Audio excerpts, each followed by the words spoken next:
There was once a young painter named Ryan. He lived in a small town surrounded by green hills and quiet rivers. From his childhood, he dreamed of becoming a great artist, someone whose paintings could speak to people's hearts.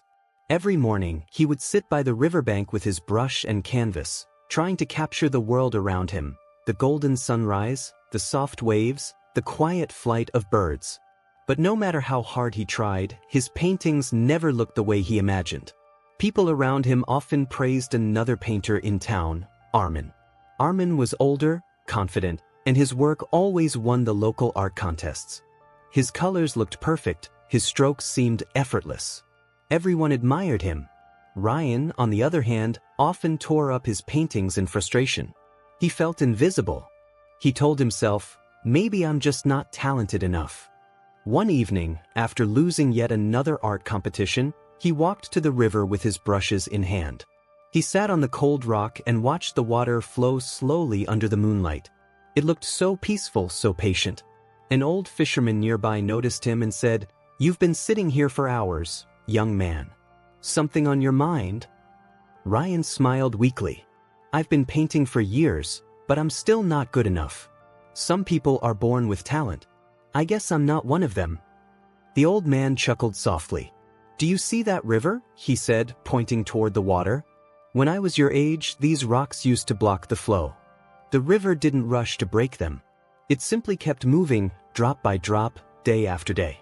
Over time, it carved its own path through the stones." Ryan looked at the calm water, glowing under the moon. The fisherman continued, "Talent may start fast, but patience never stops.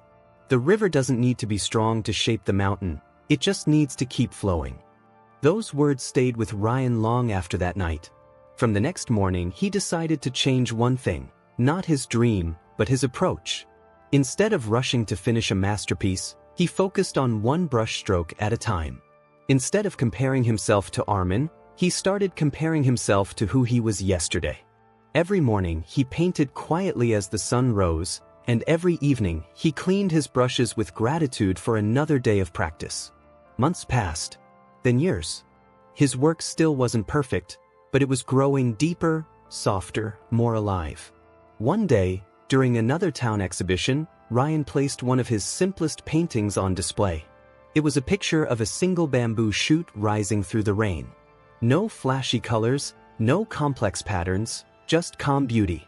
While others showcased grand, colorful artworks, Ryan's piece stood there quietly, almost invisible in the corner. But one elderly art critic stopped, looked closely, and smiled. "This one," he said softly, "has peace in it." That small moment changed everything. People began noticing Ryan's art, not because it shouted for attention, but because it whispered truth. His work carried patience, and patience spoke louder than talent. Years later, Ryan became known far beyond his town. His paintings hung in galleries, but he never forgot the fisherman's words. Whenever young artists came to him, restless for success, he would simply say, "Don't rush the river. Flow with it." He had learned that patience is not the absence of effort. It is the quiet strength that makes effort meaningful. Because talent can open a door, but only patience can keep it open. Because talent may sparkle today, but patience builds the light that lasts.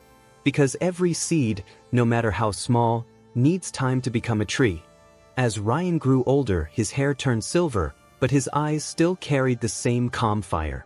One evening, he sat by the same river where he once doubted himself.